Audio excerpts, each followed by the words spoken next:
Okay, next, which one of the following is correct? ትክክለኛው የትኛው ነው ከተሰጡት?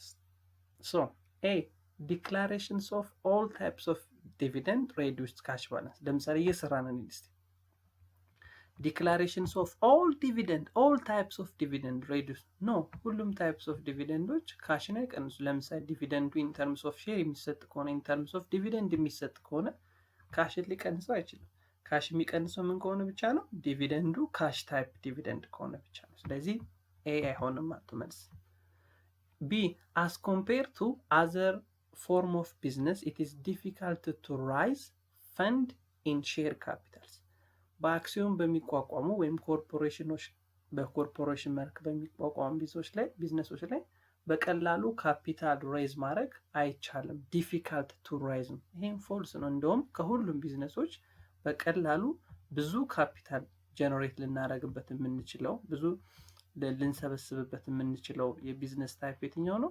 አክሲዮን ወይም ሼር ካፒታል። ምክንያቱም አክሲዮን ለብዙ ሰዎች ሸጠ ገንዘብ መሰብሰብ እንችላለን። ስለዚህ ቢም አይሆን።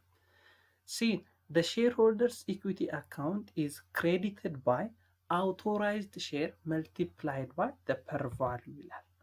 ስለዚህ የሼርሆልደርስ ኢኩዊቲ አካውንቱን ክሬዲትድ ይሆናል አውቶራይዝድ ሼር። በነገራችን ላይ አውቶራይዝድ ሼር ማለት በኦርጋናይዜሽኑ ቻርተርስ ኦፍ አካውንት ላይ ሊሸጡ የተፈቀደላቸው የአክሲዮን መጠኖች ናቸው እንጂ የተሸጡ አይደሉም።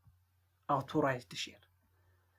ስለዚህ ኦልዌይስ ሼር ኢኩዊቲ አካውንቱ ክሬዲትድ መሆን ያለበት ኢሹድ ሼር መልቲፕላይድ ባይ ዘ ፐር ቫልዩ እንጂ አውቶራይዝድ ሼር አይደለም። 100,000 አውቶራይዝድ አድርገን 80,000 ልንሸጥ እንችላለን። ስለዚህ ሼር ኢኩዊቲ ካፒታላችን ክሬዲት መሆን ያለበት 80,000 ሲባዛ በፐር ቫልዩ። ስለዚህ ሲም አይሆንም ማለት ነው። ሲም አይሆንም። ስለዚህ መልሳችን ምን ይሆናል? ዲ ነው የሚሆነው። ዲቪደንድ ፔብል ኢዝ ሪከርድድ ኦን ዘ ዴት ኦፍ ዲክላሬሽን። ዲቪደንድ ለድርጅቱ ሊያቢሊቲ የሚሆነው ኦን ዲክላሬሽን ዴት ነው።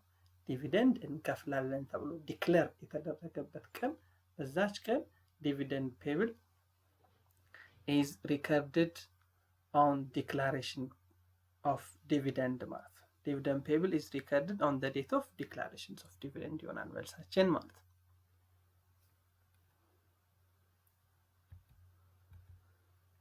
Okay, next, which of the following is least likely to cause uncertainty about abilities of an entity to continue as a going concern? ስለዚህ ለጎይንግ ኮንሰርን ላጋልጥ የሚችለው ሊስት ላይክሊ ቱ ኬዝ አንሰርቴኒቲ አባውት አቢሊቲ ኦፍ አን ኢንቲቲስ ለጎይንግ ኮንሰርን ላጋልጥ የሚችለው አንሰርቴኒቲ አባውት ጎይንግ ኮንሰርን ይጠይቃል። ስለዚህ ኤ ኢንቲቲስ ሃዝ ወርኪንግ ካፒታል ዲፊሽንሲ። ይሄ ለጎይንግ ኮንሰርን በጣም የሚያጋልጥ ምክንያት ነው። የካፒታል ዲፊሽንሲ የወርኪንግ ካፒታል ዲፊሽንሲ ያለ ማለት የየቀን ስራን ማኔጅ የምናደርግበት መንቀሳቀሻ የለንም ማለት ነው። ስለዚህ ቢዝነሱ የጎይንግ ኮንሰርን ችግር አለበት ማለት። ቢ the entities has lost a major customer። ዋና ከስተመሮቹን አተን የምናይ ከሆነም አጌን የጎይንግ ኮንሰርን ችግር አለበት ሊኖርበት እንደሚችል ኢስቲሜት ማድረግ እንችላለን።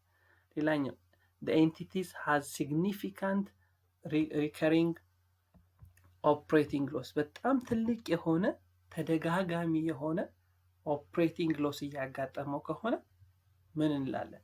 ጎይንግ ኮንሰርን ችግር ያሰጋዋል እንላለን ማለት ነው። ዲ the entities has a court case with competitors for minor patent infringements። የፓተንት ክርክር አለበት ከኮምፒውተሩ ጋር፣ ነገር ግን በፍርድ ቤት የተያዘ ነገር ግን ማይነር ፓተንት ነው። ክሱ በጣም ትንሽ የሆነ ማይነር ፓተንት ኢንፍሪግመንት ነው። ስለዚህ መልሳችን ምን ይሆናል ማለት ለጎይንግ ኮንሰርን ሊስት ላይክሊ ስለተባለን መልሳችን ይሆናል ማለት ነው።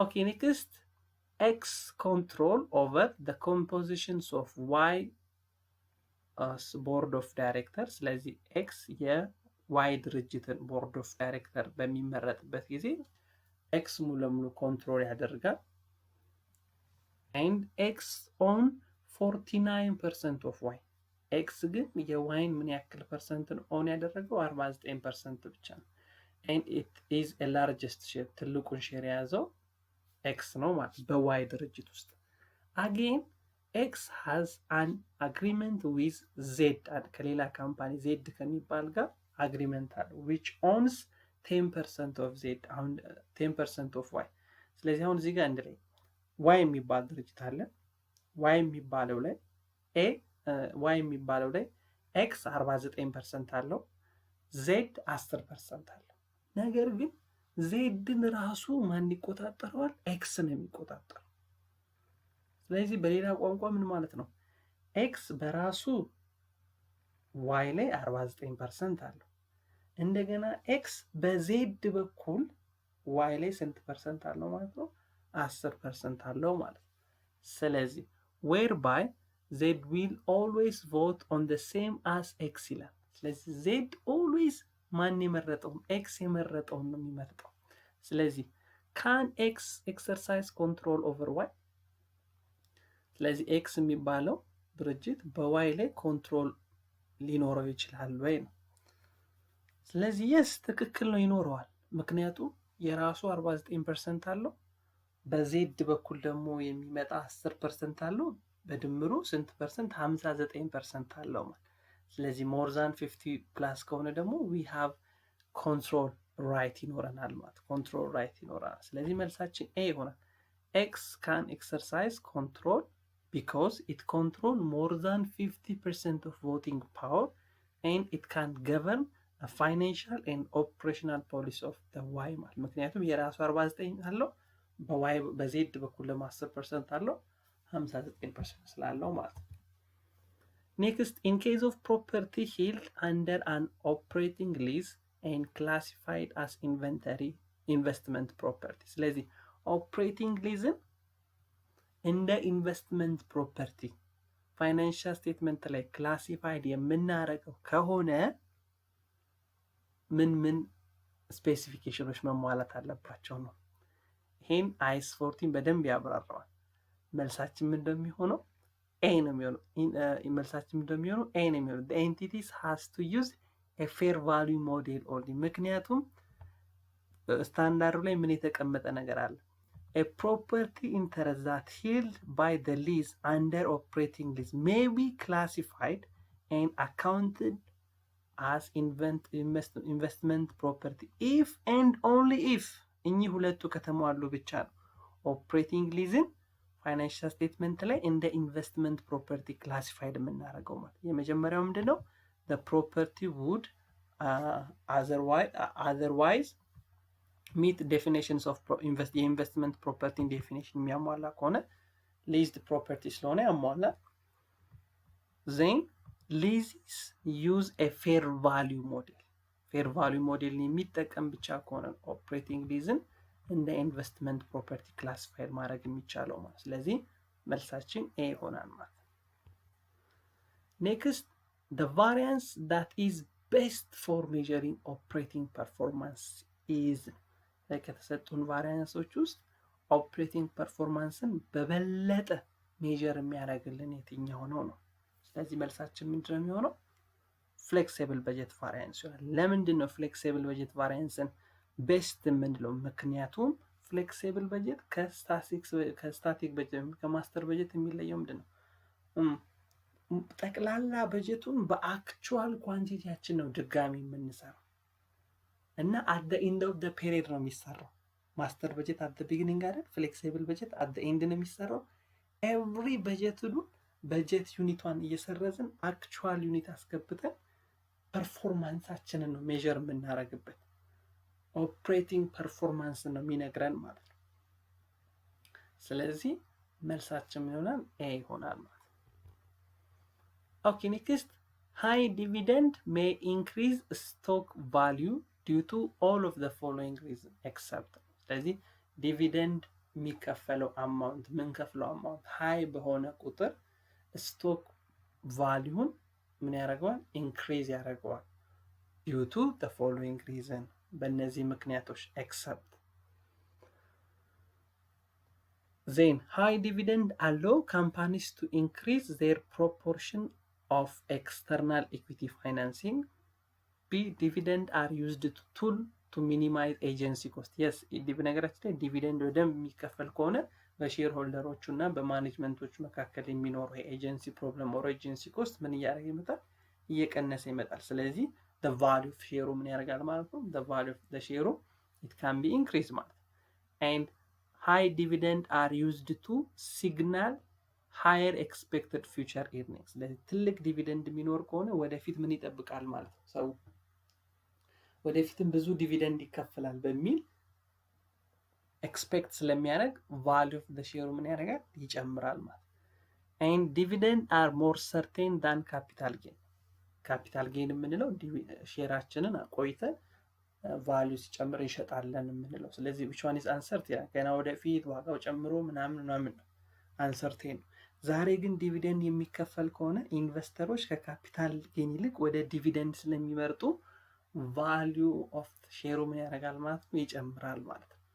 ስለዚህ ኤክሰፕት ስለሚል መልሳችን ምን ይሆናል? ኤ ይሆናል። higher dividend allow the company to increase their proportions of external equity financing። ዲቪደንድ ፔመንት እና proportions of external equity financing በምንም ታምር አይገናኙም።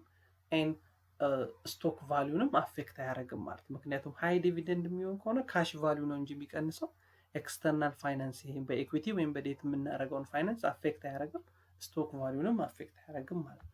ስለዚህ መልሳችን ኤ ይሆናል ማለት ነው። So paying high dividend will decrease cash available to firm.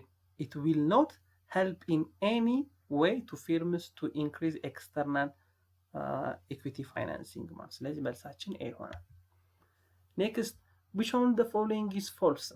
ትክክል ያልሆነው የትኛው ነው? So the first one, audit is classified as internal audit and external audit based on the types of information audit። ስለዚህ ኦዲት ኢንተርናል እና ኤክስተርናል ተብሎ የሚከፈለው ኦዲት በምናደርግበት የኢንፎርሜሽን ታይፕ መሰረት ነው። ኦዲት በምናደርገው የኢንፎርሜሽን ታይፕ መሰረት ነው። internal auditors independent is maintained by organizational structures. C the value of assurance depends on the independence of assurance provider. D organizational use audited financial organizations used audited financial statement to reduce information risk። ስለዚህ ከታችኛው ልነሳ እስቲ።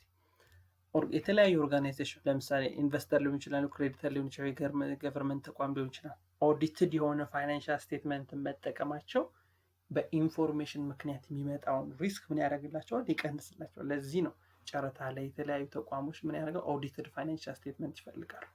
ምክንያቱም ኢንፎርሜሽን ሪስክ ምን ለማድረግ ነው? ለመቀነስ ማለት ነው። ቢ the value of assurance service ማለት ሌላ ሰው የሰራውን ሌላ አንድ አካል መጥቶ ሪቪው አድርጎ ኦፒኒየን የሚሰጥበት አገልግሎት አሹራንስ ሰርቪስ እንለዋል።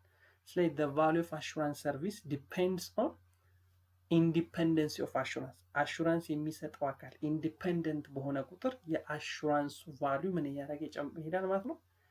እየጨመረ ይሄዳል። መጥቶ ሪቪው የሚያደርገው ሶስተኛ አካል ኢንዲፔንደንሱ በጣም ትልቅ ከሆነ ኢንዲፔንደንት ከሆነ ከኦዲት ከሚደረግ ወይም ሪቪው ከሚደረገው ድርጅት ጋር ኢንዲፔንደንስ ሪሌሽንሽፕ ካለው ቫልዩ ኦፍ አሹራንሱ እየጨመረ ይሄዳል።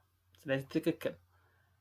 ቢ ኢንተርናል ኦዲተርስ ዲፔንድስ ኦን ሜንቴኒንግ ባይ ኦርጋናይዜሽናል ስትራክቸር። የስ ኢንተርናል ኦዲተሩ ቀጥታ ለማኔጅመንቱ ሪፖርት ሲያደርግ እና ለኦዲት ኮሚቴው ሪፖርት ሲያደርግ ኢንዲፔንደንሱ ይለያያል። ኦዲት ኮሚቴው ሪፖርት የሚያደርግ ከሆነ ኢንተርናል ኦዲተሩ ሞር ኢንዲፐንደንት ነው ማለት rather than reporting to the management ማለት። ስለዚህ ኦርጋናይዜሽናል ስትራክቸሩን በማስተካከል የኢንተርናል ኦዲተራችንን ኢንዲፔንደንሲ ከፍ ማድረግ እንችላለን ማለት።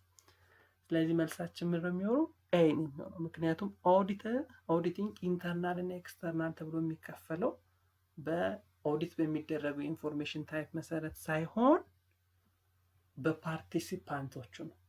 ድርጅት ውስጥ ያለ ኦዲተር ኦዲት የሚያደርግ ከሆነ ኢንተርናል ኦዲት እንባል።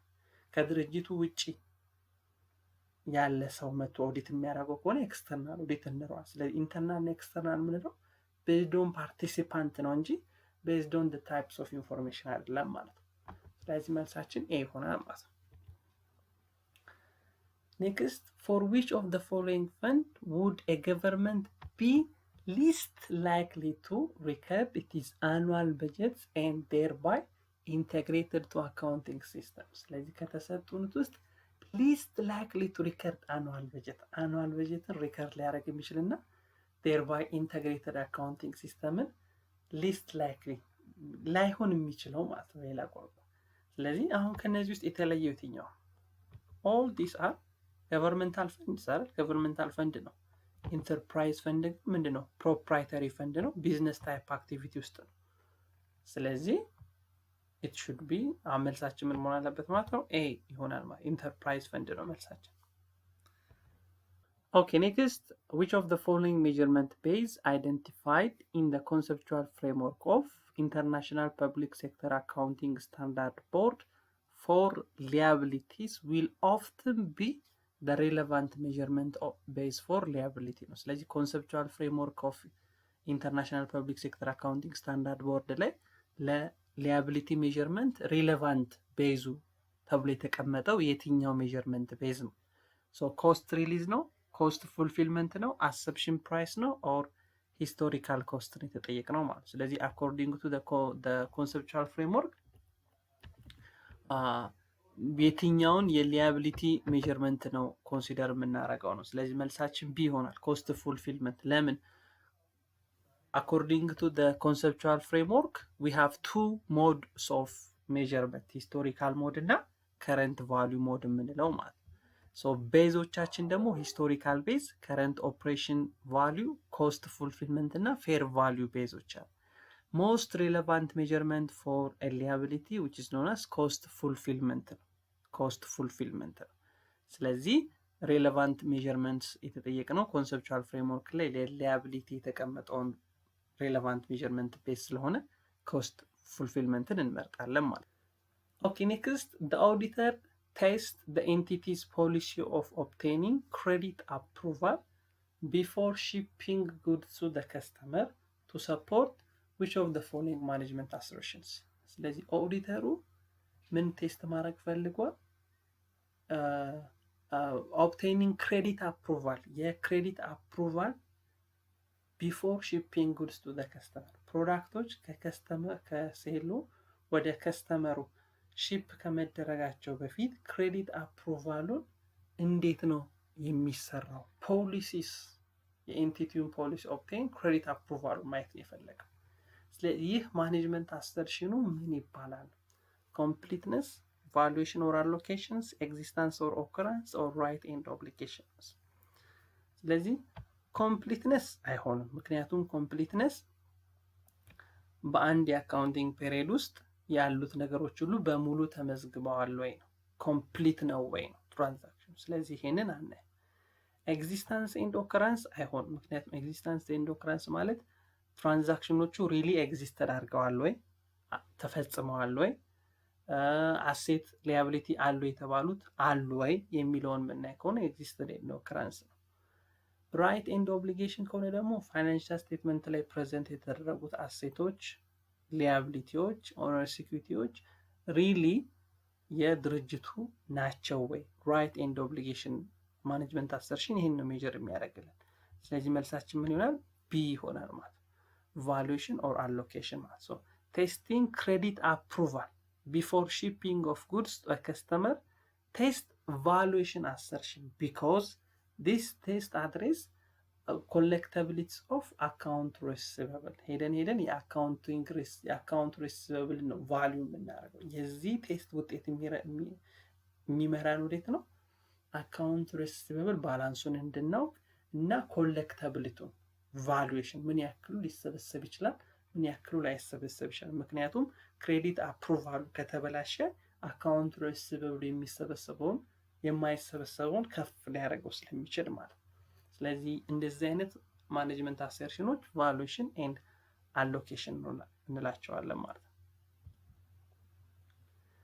ኦኬ ኔክስት ላስት ይር a small firms based on sale of ብር 205,000 assets ሴሉ 255,000 ቢሆን and sale of ብር 127,500 as a sale and profit margin ratio ደግሞ ስንት ቢሆን 5.3% ቢሆን and equity multiplier 12 ቢሆን equity multiplier ማለት total asset divided by equity ማለት ነው።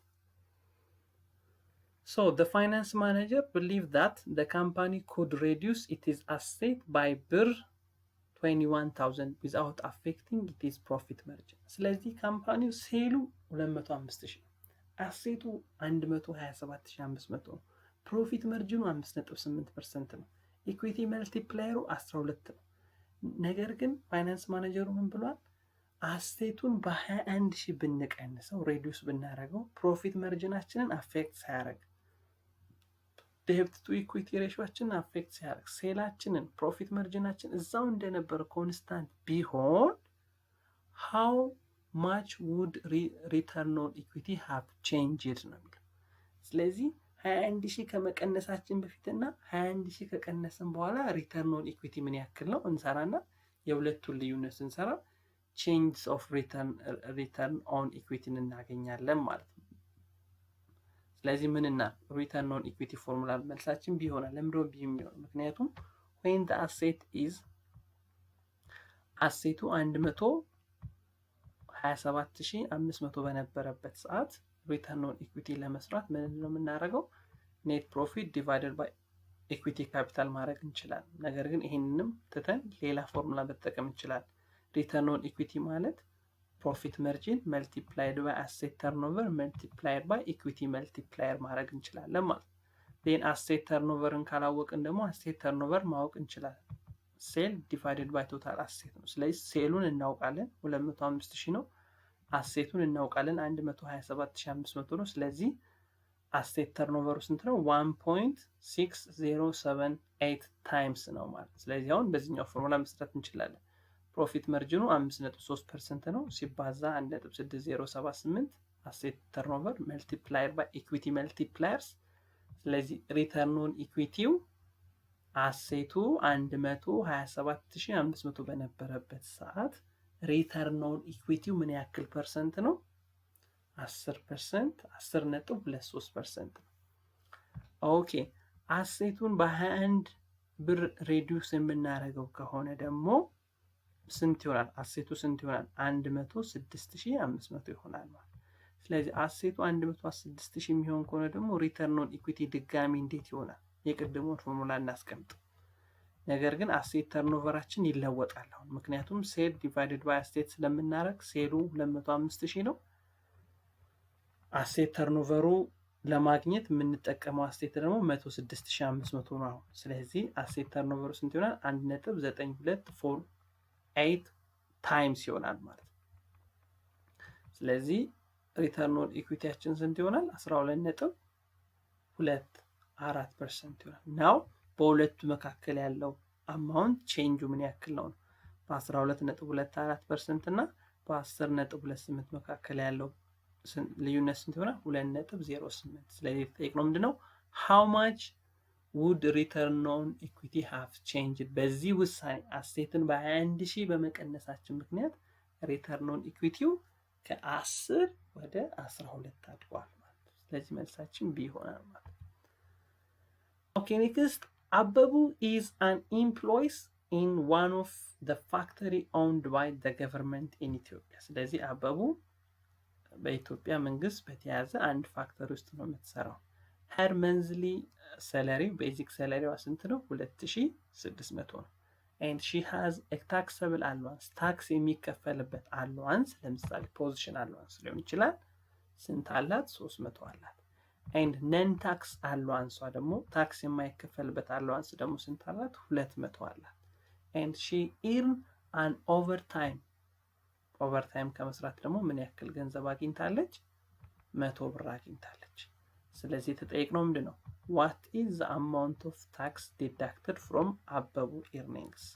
አበቡ ከምታገኘው ኢንካሟ ላይ ምን ያክል ታክስ ነው የምትከፍለው ነው የተባለው። ስለዚህ ይሄን ለመስራት መጀመሪያ ግሮስ ኢርኒንግ እንሰራለን፣ ከዛ ታክስ እንሰራለን ማለት። መልሳችን ኤ ይሆናል። ለምንድነው ኤ የሚሆነው? ምክንያቱም ግሮስ ኢርኒንግ ማለት ምን ማለት ነው? ቤዚክ ሰለሪ ፕላስ ኦል ታይፕስ ኦፍ አዘር ኢንካምስ አይደል? ስለዚህ ታክሰብል አሏን 300 አለ፣ ነን ታክሰብል 200 አለ፣ ኦቨርታይም 100 አለ፣ ቦነስ ካለ ኤቭሪ አሏንስ ሁሉንም እንደምራለን። ስለዚህ ቶታል ኤርኒንጓ ስንት ነው ማለት ነው? 3200 ነው ማለት። ነገር ግን ታክሰብል ኢንካሙን ዲተርማይን ስናደርግ ከግሮዝ ኤርኒንጓ ከጠቅላላ ገቢዋ ላይ ነን ታክስ ኢንካም አላት፣ ታክስ የማይከፈልበት ኢንካም አላት። ምን ያክል አማውንት ነው? 200 ነው ታክስ የማይከፈልበት አማውንት። ስለዚህ ካገኘችው ጠቅላላ 3200 ውስጥ ታክስ የምትከፍለው ታክሰብል ኢንካሟ ስንት ነው? ታክስ ልትከፍልበት የምችለው ኢንካሟ ስንት ነው? 3000 ነው ማለት። ስለዚህ 3000 ከሆነ ደግሞ በስኬጁል ኤ መሰረት የትኛው ውስጥ ይገባል ብለን እንሰራለን። ከ0 እስከ 600 ከሆነ ሬቱም 0 ነው፣ ዲዳክሽኑም 0 ነው። ከ600 እስከ 1650 ከሆነ 10% ነው፣ ዲዳክሽኑ 60 ነው። ከ1650 እስከ 3200 ደግሞ ከሆነ 15% ሆኖ ዲዳክሽኑ ስንት ይሆናል? 142። ስለዚህ 3000 እዚህ መሃል ስለሚሆን 15% ውስጥ ትገባለች ማለት። ስለዚህ 3000 ሲባዛ በ15% ሲቀነስ 142.5 ታክስ አማውንቱ ምን ያክል ይሆናል ማለት ነው? 307.5 ይሆናል ማለት ነው። Okay, next, which one of the following is a part of analytical procedures applied to assess the likelihood of material misstatement in depreciation expense and accumulated depreciation expense? ስለዚህ ኦዲተሩ በዲፕሪሲዬሽን ኤክስፔንስ እና በአኮሙሌትድ ዲፕሪሲዬሽን ኤክስፔንስ ዙሪያ ማቴሪያል ሚስስቴትመንት ሊኖር የሚችለው ላይክሊሁድስ በአናሊቲካል ፕሮሲደርስ አይደንቲፋይ ማድረግ ፈልጓል። ስለዚህ ከተሰጡን አናሊቲካል ፕሮሲደር ምርጫዎች ውስጥ the likelihoods of material misstatement of depreciation expense and accumulated depreciations ልናገኝበት የምንችለው አናሊቲካል ፕሮሲደር የትኛው ነው? ስለዚህ ኦልዌይስ አናሊቲካል ሲባል ምንድን ነው? ኦዲተሩ ራሱ ጀነሬት የሚያደርገው አናሊሲስ በመስራት ጀነሬት የሚያደርገው ኤቪደንስ። ለምሳሌ ያለፈን ፐርፎርማንስ ከዘንድሮ ጋር፣ የድርጅቱን ፐርፎርማንስ ከማርኬት ተወዳዳሪዎች ጋር ኦር የድርጅቱን አክቹዋል ከበጀቱ ጋር በማነጻጸር እንደዚህ አይነት ኮምፓሪዥን በመስራት ነው አናሊቲካል ፕሮሲደር ኤቪደንስ ኦዲተሩ ጋዘር የሚያደርገው ማለት። ስለዚህ ከተሰጡት ውስጥ ለዚህ መልስ ትክክለኛው የሚሆነው የትኛው ነው ማለት ነው? ቢ ነው። comparing depreciation expense divided by gross equipment cost with previous years። ስለዚህ gross inventory equipment ኮስቱን ላለፉት ዓመት previous ኮስቱ ስናካፍለው ዲፕሪሲዬሽን የሆነ አማውንት እናገኛለን። ዘንድሮ የተመዘገበው ደግሞ የዲፕሪሲዬሽን ኤክስፔንስ እና አኮሙሌት ዲፕሪሲዬሽን አለ። ስለዚህ ይህንን ቫልዩ ኮምፔር በማድረግ we can identify the likelihood of material misstatement on depreciation expense and accumulated depreciation ማለት። ስለዚህ መልሳችን ምን ይሆናል? ቢ ይሆናል ማለት። Okay, next, Slink company has Swiss franc receivable resulted from export to Switzerland። ስለዚህ ይህ ካምፓኒ ወደ ስዊዘርላንድ ኤክስፖርት አድርጎ ስዊዝ ፍራንክ ምን ያረግ ሪሲቨብል አለው ለስዊዘርላንድ ለሚገኝ ድርጅት ኤክስፖርት በማድረጉ በዱቤ በመሸጡ ከስዊዘርላንድ የሚያገኘው ምን አለ? ስዊዝ ፍራንክ አለ ሪሲቨብል። አጌን ሜክሲኮን ፒሶስ ፔብል ሪዛልትድ ፍሮም ኢምፖርትድ ፍሮም ሜክሲኮ። ይሄው ካምፓኒ ደግሞ ከሜክሲኮ ምን አድርጓል? እቃ ኢምፖርት አድርጓል። በምን? በሜክሲኮን ፔሶ ማለት። ስለዚህ በሜክሲኮ ፔሶ ደግሞ የሚከፈል እዳ አለበት ማለት። ስለዚህ ከሜክሲኮ የሚቀበለው ሪሲቨብል ስዊዝ ፍራንክ አለው ከስዊዘርላንድ የሚቀበለው ስዊዝ ፍራንክ አለው። ለሜክሲኮ ደግሞ ሜክሲኮ ሀገር ደግሞ ላለ ድርጅት የሚከፍለው ደግሞ ሜክሲኮን ፔሶ አለ። ሶ ስሊንክ ወይም ዲስ ካምፓኒ ሪከርድ ፎሬን ኤክስቼንጅ ጌን ሪሌትድ ቱ both of it is Swiss franc receivable and peso payable። በሁለቱም ጌን አግኝቷል። በስዊዝ ፍራንክ ሪሲቨብሉም ጌን አግኝቷል፣ በፔሶ በሜክሲኮ ፔሶ ፔብሉም ጌን አግኝቷል። ስለዚህ how did the foreign currency increase or decrease in birrs have from the date of transaction to settlement date? ስለዚህ በይህ ካምፓኒ በስዊዝ ፍራንክም በሜክሲኮን ፔሶ ፎሬን ጌን ሊያገኝ የሚችለው ምን በመፈጠሩ ምክንያት ነው። ስለዚህ ኦልዌይስ ምን የምናረግ ከሆነ ኤክስፖርት የምናረግ ከሆነ እና ሪሲቨብል የሚኖረን ከሆነ የኛ ሀገር የኤክስፖርት የምናረግ ወይም የምንቀበላለን ብለን የምናስበው ገንዘብ ምን ማድረግ አለበት? ኢንክሪዝ ማድረግ አለበት። ለምሳሌ በዶላር ከሆነ ሪሲቨብላችን የመዘገበው የዶላር ቫልዩ አፕሪሺየት እያደረገ ቢሄድ ለኛ ጥሩ ነው። ምክንያቱም ጌን እናገኛለን። 100,000 ብር ዶላሩ ወደ ብር ስንቀይረው 100,000 ብር ያለው ዶላር መጨመሩ ምክንያት 110,000 120,000 ሊሆንልን ይችላል።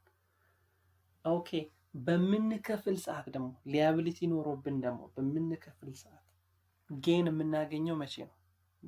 ጌን የምናገኘው መቼ ነው?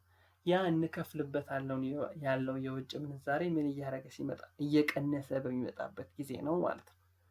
ስለዚህ አሁን በሁለቱም ጌን አግኝተናል ማለት በስዊዝ ፍራንክ ኢንክሪዝ አድርጓል፣ ዲክሪዚንግ ፔሶ ደግሞ ተፈጥሯል ማለት ነው። ስለዚህ መልሳችን ኤ ሆናል። So exporter is exposed to risk a foreign currency might depreciate or decreasing for ኤክስፖርት በምናደርግበት ጊዜ ኤክስፖርት ያደረግንበት ፎሬን ከረንሲ ዲፕሪሺየት የሚያደርግ ከሆነ ሪስክ ነው። ነገር ግን አሁን ጌን ስለሆነ የሜክሲኮን ፍራንክ ስዊዝ ፍራንኩ ምን ብሏል? ኢንክሪዝ አድርጓል ማለት ነው። ምን አግኝተናል? ጌን አግኝተናል ለማለት። ኢምፖርት በምናደርግበት ጊዜ ጌን ሎስ የሚኖረው መቼ ነው? ወይም ሪስክ የሚኖረው መቼ ነው? ኢምፖርት ያደረግንበት ብር ምን ቢያደርግ ኖሮ አፕሪሺየትድ ኦር ኢንክሪዝ ቢያደርግ ነው። ስለዚህ ጌን የሚኖረው መቼ ነው ማለት ነው? ያ ኤክስፖርት ያደረግንበት የውጭ ሀገር ከረንሲ በሚቀንስበት ጊዜ ነው። አሁን እዚህ ያሉት ሁለት ልዩነት በደንብ መረዳት አለበት።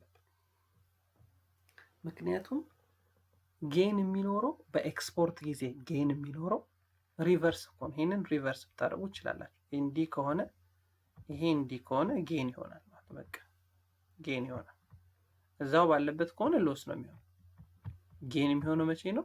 ኤክስፖርተሩ ፎሬን ከረንሲው አፕሪሺየት የሚሆንለት ከሆነ ጌን ያገኛል። ኢምፖርተሩ ፎሬን ከረንሲው ዲፕሪሺየት የሚያደርግለት ከሆነ ጌን ያገኛል። ስለዚህ ኢምፖርተር ነን በፔሶ ጊዜ፣ ስለዚህ ዲክሪዝ እንዲያደርግ እንፈልጋለን ጌን ለማግኘት። በስዊዝ ፍራንክ ጊዜ ደግሞ ኤክስፖርተር ነን ጌን ለማግኘት አፕሪሺየት እንዲያደርግ እንፈልጋለን ስዊዝ ፍራንክ። ስለዚህ መልሳችን ኤ ይሆናል ማለት ነው። ኦኬ ኔክስት ዩ ኦን ቱ አኒዩቲስ። አኒዩቲ ማለት a series of equal payment ማለት for specific period of time እኩል amount of payment የሚከፈል ከሆነ አኒዩቲ እንለዋለን። ስለዚህ you own two annuities that will each pay ብር 500 a month for next 12 years ነው። ስለዚህ ለሚቀጥሉት 12 ዓመታት በየወሩ የሚከፈል ሁለት አኒዩቲዎች አሉ። በየወሩ 500 paid ያላቸው ማለት one payments received at the beginning of each month። አንደኛውን ፔመንት የምንቀበለው መቼ ነው? at the beginning of the month ነው። why the other is received at the end of the month። ስለዚህ at the beginning ከሆነ ordinary annuity ነው ማለት ነው። at the end ከሆነ annuity due ነው ማለት። ስለዚህ series of payment at the beginning of the period የሚከፈል ከሆነ ordinary annuity ነው። at the end of the period የሚከፈል ከሆነ ደግሞ annuity due ነው። ስለዚህ ሁለቱ አንደኛው ቢጊኒንግ ላይ ነው፣ አንደኛው ኤንዲንግ ላይ ነው የሚከፈለው። the discount rates it is 7.25% compound monthly። በየወሩ ነው ወለድ የሚታሰበው። አኑዋል ኢንተረስቱ ግን 7.25%። ስለዚህ ጠይቀው ምንድነው what is the difference between the present value of these two annuities? በሁለቱ አኒዩቲዎች መካከል በኦርዲነሪ አኒዩቲው እና በአኒዩቲ ዲዩ መካከል ያለው ልዩነት ምን ያክል ነው የተጠየቀው። ስለዚህ አኒዩቲ ዲዩ ለብቻ ኦርዲነሪ አኒዩቲ ለብቻ እንሰራና በሁለቱ መካከል ያለው ልዩነት እናወጣለን ማለት። መልሳችን ሲ ይሆናል። ለምን ሲ ይሆናል? ምክንያቱም ኦርዲነሪ አኒዩቲ ማለት ምን ማለት ነው? ኦርዲነሪ አኒዩቲ ማለት at the beginning of the period received የምናረገው አማውንት ነው። ስለዚህ ይሄን ለማግኘት ኮንስታንት ፔመንቱ 1 minus 1 over 1 plus i the power of n divided by n። በነገራችን ላይ እቺን i 7.25 ለ12 ማካፈል አለብን። ምክንያቱም ኢንተረስቱ ኮምፓውንድ የሚሆነው መንዝሊስ ነው። ኳርተርሊ ቢሆን ለ4 እናካፍል ነበር። ዊክሊ ቢሆን ለ32 እናካፍል ነበር። ዜን ኤኑም ተመሳሳይ በ12 መባዛት አለበት። ምክንያቱም በአመት 12 በየወሩ በአመት 12 ጊዜ ኢንተረስት የሚሰላ ከሆነ ለ12 አመት ምን ያክል ይሆናል የሚለውን ለማወቅ ማለት።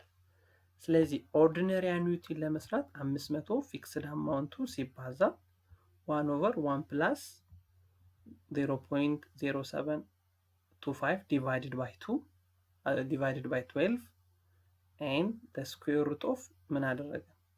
the square root of 12 multiplied by 12 አደረግን። ስለዚህ ይሄ መጀመሪያ ይሄንን ነው የምንሰራው። ከዛ the power of 12 multiplied by 12 እናደርጋለን። ዜን የመጣልን ሪዛልት አለ። አንድ ሲካፈል ለመጣልን ሪዛልት እናደርግና 1 ማይነስ አድርገን ከዚህ ጋር ስንቀንስ ዜን ለዲቫይድድ ባይ 0.0725 ዲቫይድድ ባይ 12 ስናደርገው ከዛ ያገኘነው ሪዛልት በ500 ስናባዛ ምን ይሰጠናል? 47996.65 ምን ማለት ነው?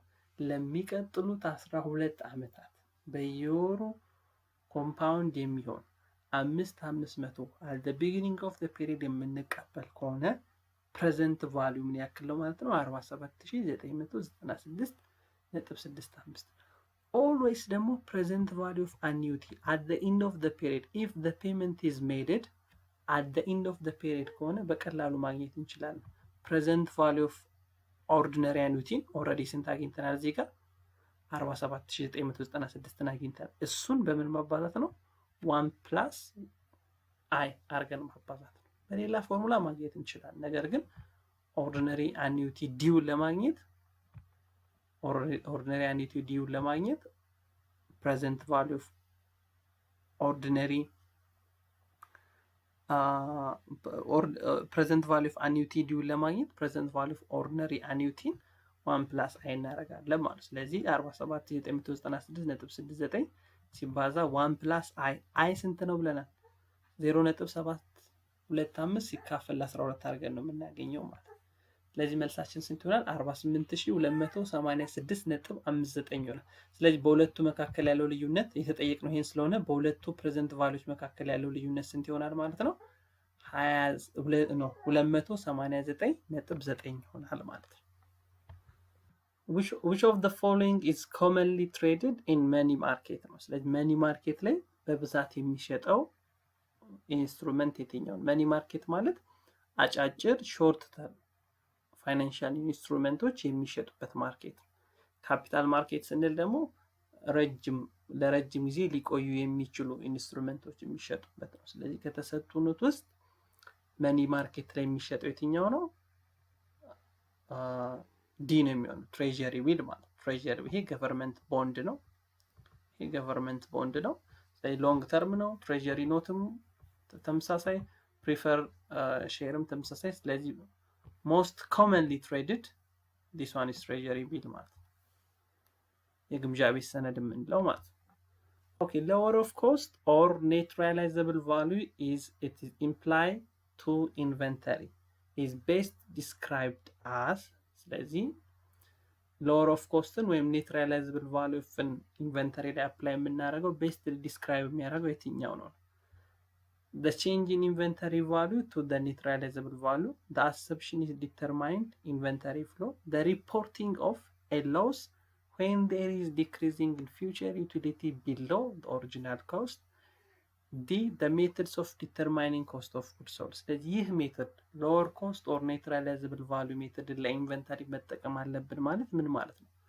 ኢንቨንተሪ ፋይናንሻል ስቴትመንት ላይ ፕሬዘንት ሲደረግ ብንሸጠው ሪያላይዝድ ብናደርገው ከምናገኘው አማውንት በላይ መቀመጥ የለበትም ማለት ነው።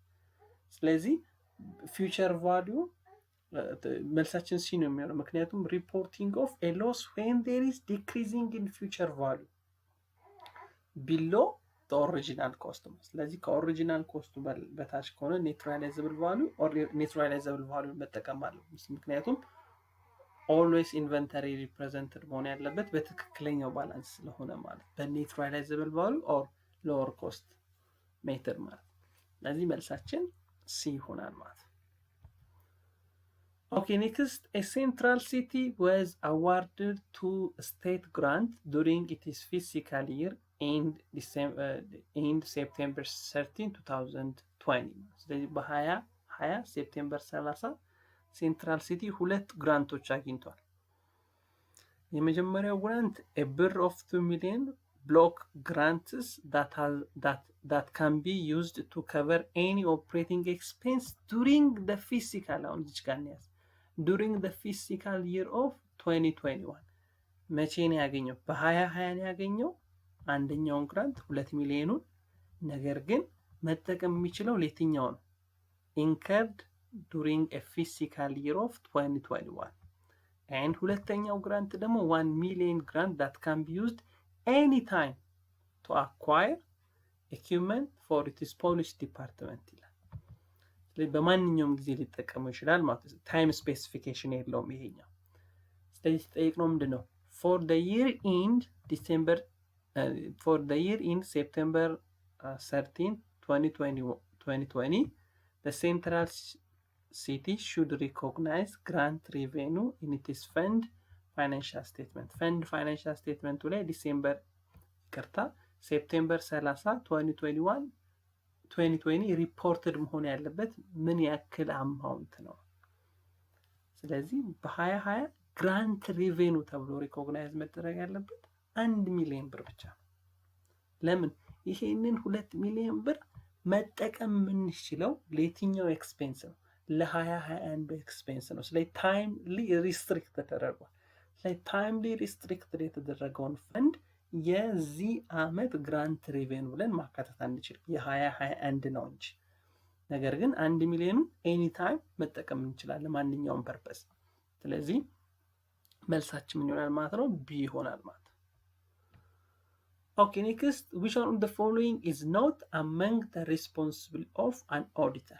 ከተሰጡት ውስጥ የኦዲተር ሪስፖንሲቢሊቲ ያልሆነው የትኛው ነው? A, performing an audit with an attitude of professional skepticism. professional skepticism ማለት ነው የሆነ questioning mind የመመራመር የመጠየቅ ነገሮችን አይደንቲፋይ የማድረግ ፕሮፌሽናል ፍላጎት ፕሮፌሽናል ስኬፕቲሲዝም የምንለው ማለት ነው። ስለዚህ ኦዲተር ይሄን ማድረግ አለበት። ትክክል ነው። ቢ ሜንቴኒንግ አዱኬት ኢንተርናል ኮንትሮል ሲስተም። አሁን እዚህ ጋር እንቆማለን በቃ።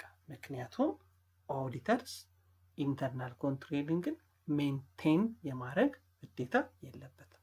ይሄ የማን ግዴታ ነው? የማኔጅመንቶቹ ግዴታ ነው ማለት ነው።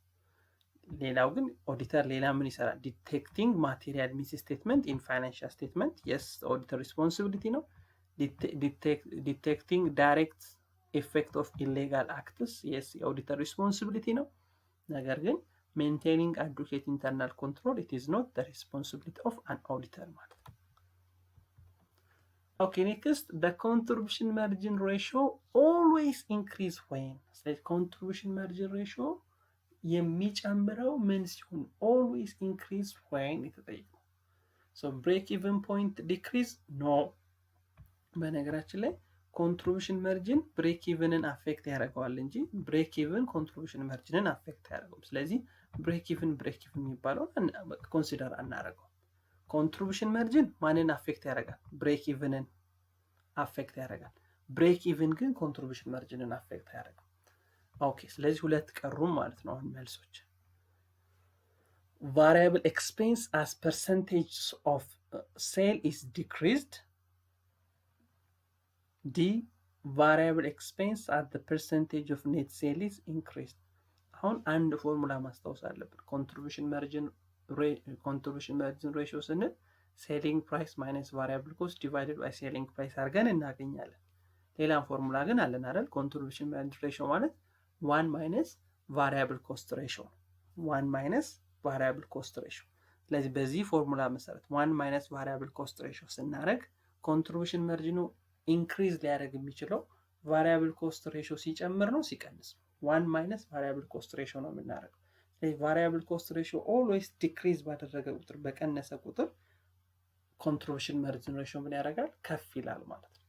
ስለዚህ መልሳችን ቢ ነው የሚሆነው። ምክንያቱም ቅድም እንዳልኳችሁ ኮንትሪቢዩሽን ማርጂን ሬሽዮ ማለት ሌላኛው ፎርሙላ 1 minus variable cost ratio ስለዚህ variable cost ratio always በቀነሰ ቁጥር variable cost in terms of ከሴሉ አንፃር ያለው proportion በቀነሰ ቁጥር በሌላ አንፃር ምን እያልን ነው ማለት ነው contribution marginአችን እየጨመረ ነው ማለት ለምሳሌ ይሄ 0.7 ቢሆን contribution marginu ስንት ይሆናል 0.3 ይሆናል ማለት ነው 0.3 ነገር ግን ይሄ 0.5 የሚሆን ከሆነ contribution marginu ስንት ይሆናል 0.5 ይሆናል ማለት ስለዚህ 0.5 ይሆናል ስለዚህ variable cost ratio ሲቀንስ contribution margin ratio ይጨምራል ማለት ስለዚህ መልሳችን B ይሆናል Okay, next on January 1 to 2022 Bright Light Hotel purchased a walking machines for birr 30,000.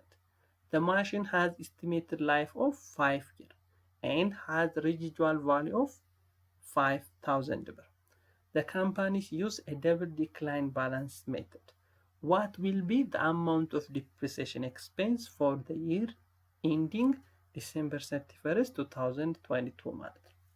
ስለዚህ ይህ ካምፓኒ ማሽን ኮስቱ 30,000 ብር ነው ለ5 ዓመት ኤስቲሜትድ ዩዝፉል ላይፍ ቢኖረው ሳልቫጅ ቫልዩ 5,000 ቢሆን እና ደብል ዲክላይን ዲፕሪሲዬሽን ሜተድ ብንጠቀም የ2022 ዲፕሪሲዬሽን ኤክስፔንስ ምን ያክል ይሆናል ስለዚህ ደብል ዲክላይን እንዴት ነው የምንሰራው የሚለው ማስታወስ አለብን ማለት ነው ሶ መልሳችን ኤ ይሆናል ለምን ኤ ይሆናል ምክንያቱም ሬቱን ዲተርማይን እናደርግ በደብል ዲክላይን ጊዜ ሬት ዲተርማይን እንደምን እናደርግ 1/n multiplied by 2 ኤኑ ኤስቲሜትድ ዩዝፉል ላይፋችን ነው ስለዚህ 1 minus estimated useful life 5 ስለሆነ multiplied 2 ስናደርገው 40% ይሆናል always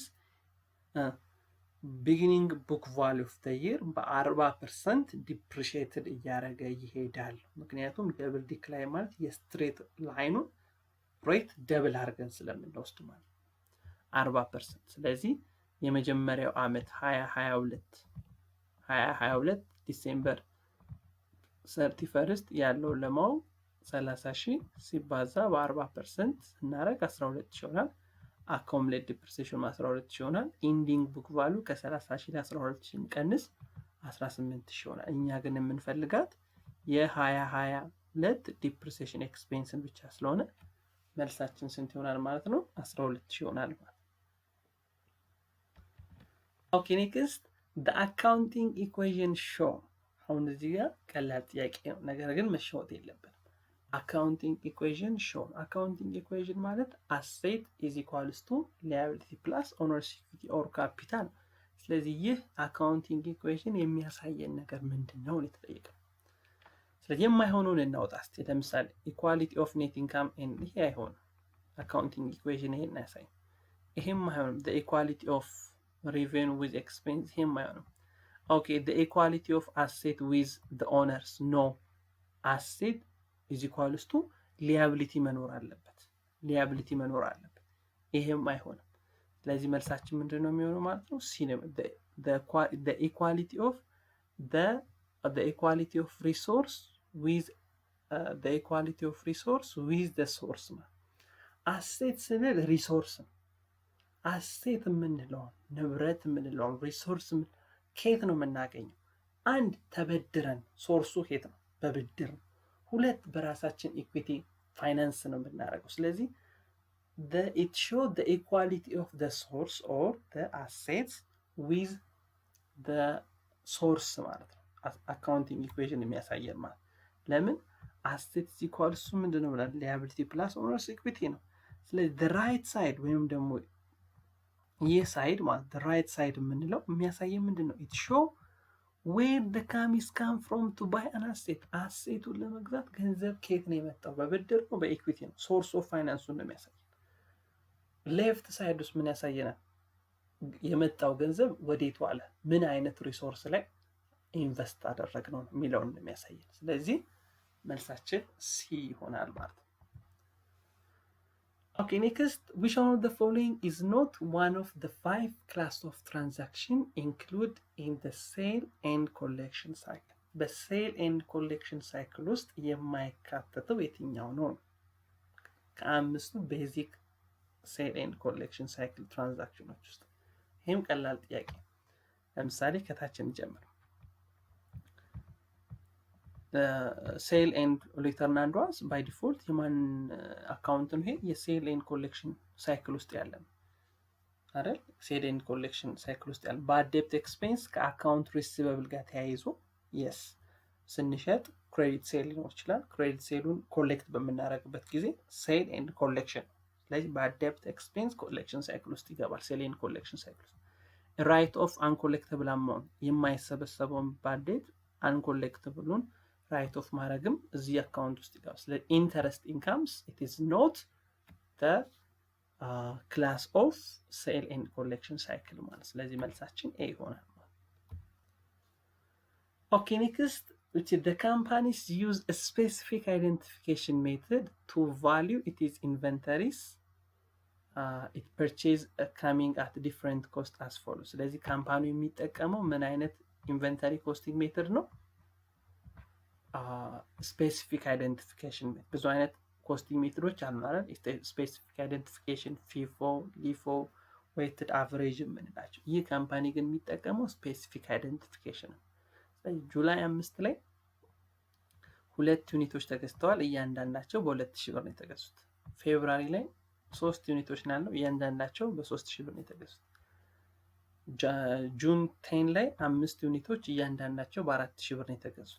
ስለዚህ ጁን 25 6 ዩኒት ተሽጧል። አጠቃላይ ልንሸጥ የሰበሰብነው ስንት ነበር? 10 ዩኒት። ከ10ሩ ስንት ተሽጧል?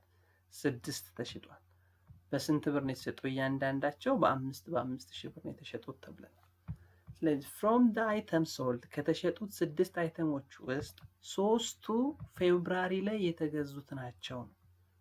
ከ6ቱ ውስጥ 3ቱ ፌብሩዋሪ ላይ የተገዙ ነው። ስለዚህ ፌብሩዋሪ ላይ የገዛ ነው 3ቱ አይተም ኦልሬዲ ተሽጧል። ምክንያቱም ስፔሲፊክ አይደንቲፊኬሽን ስለሆነ በምንሸጥበት ጊዜ መቼ የገዛነውን ኢንቨንተሪ እንደምንሸጥ አይደንቲፋይ ማድረግ አለበት። ስለዚህ ከ6ቱ 3ቱ ፌብሩዋሪ ናቸው። ቀሪዎቹ 3ቱ ደግሞ መቼ የተገዙ ናቸው? ጁን 10 የተገዙ ናቸው ተብለናል። ስለዚህ the amount of cost of goods sold and ending inventory as ጁን 30 ምን ያክል ይሆናል? cost of goods sold እና ending inventory ጁን 30 ላይ ምን ያክል ይሆናል? ስለዚህ always cost of goods sold ስንል የተሸጡትን 6 ዩኒቶች ላይ የወጣውን ወጪ ነው የምንሰራው።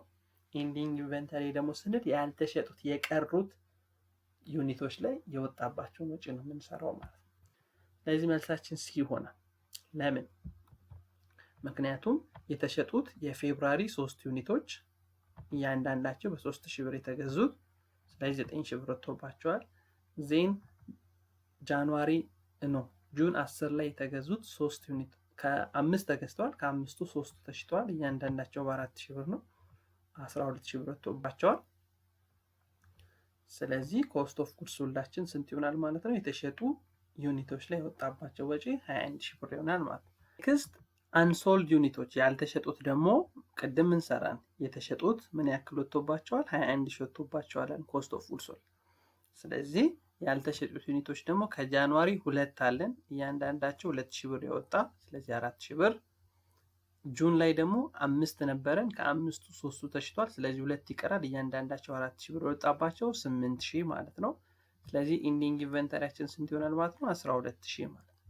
ስለዚህ መልሳችን ሲ ይሆናል ማለት ነው። 21000 ኮስት ኦፍ ጉድ ሶልድ፣ 12000 ኢንዲንግ ኢንቨንተሪ ማለት ነው።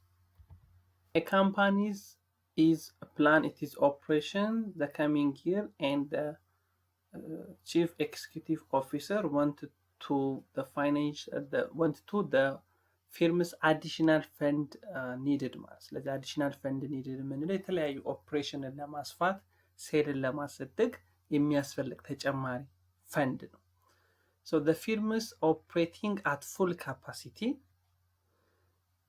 data for use in the forecasting are shown below። ስለዚህ ይሄንን የሚያስፈልገውን additional fund capital satisfy ለማድረግ ለፎርካስቲንግ የሚያገለግሉ ዳታዎች ተሰጥተውናል። however the chief executive officer concerned about the impact of changing payout ratio from the 10% that was used in the past to 50%። ስለዚህ ይህንን አዲሽናል ፈንድ ካፒታል መሙላት የፈለገው ይህ ኤክስኪዩቲቭ ሲኒየር ኤክስኪዩቲቭ ኦፊሰር ፔአውት ሬሽዮ ከሚገኘው የዲቪደንድ ወይም ከተለያየ ትርፍ ላይ በፊት ይከፈል የነበረው 10%፣ አሁን ወደ ስንት ማሳደግ ፈልጓል? ወደ 50% ማሳደግ ፈልጓል። payout ratio from 10% to 50% ማለት so which the firm's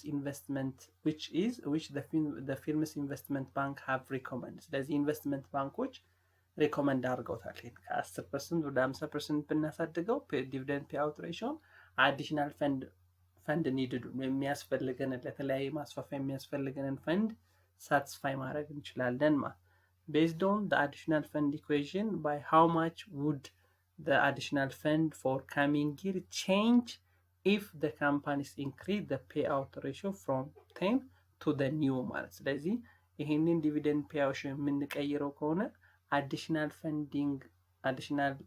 ፈንድ ኒድዱ በምን ያክል ቼንጅ ያደርጋል። ስለዚህ ሁለት ነገር ነው ኮምፔር አድርጎ የተባለው አዲሽናል ፈንድ ኒድዱን በ10% ፔአውት ሬሽዮ እና በ50% ፔአውት ሬሽዮ ሰርታችሁት በሁለቱ መካከል ያለው ልዩነት ምን ያክል ነው? ስለዚህ ዳታዎች ተሰጥቶናል። ላስት ይር ሴል 300 ሚሊዮን፣ ግሮስ ፐርሰንቴጅ 40%፣ ላስት ይር ቶታል አሴት 500 ሚሊዮን፣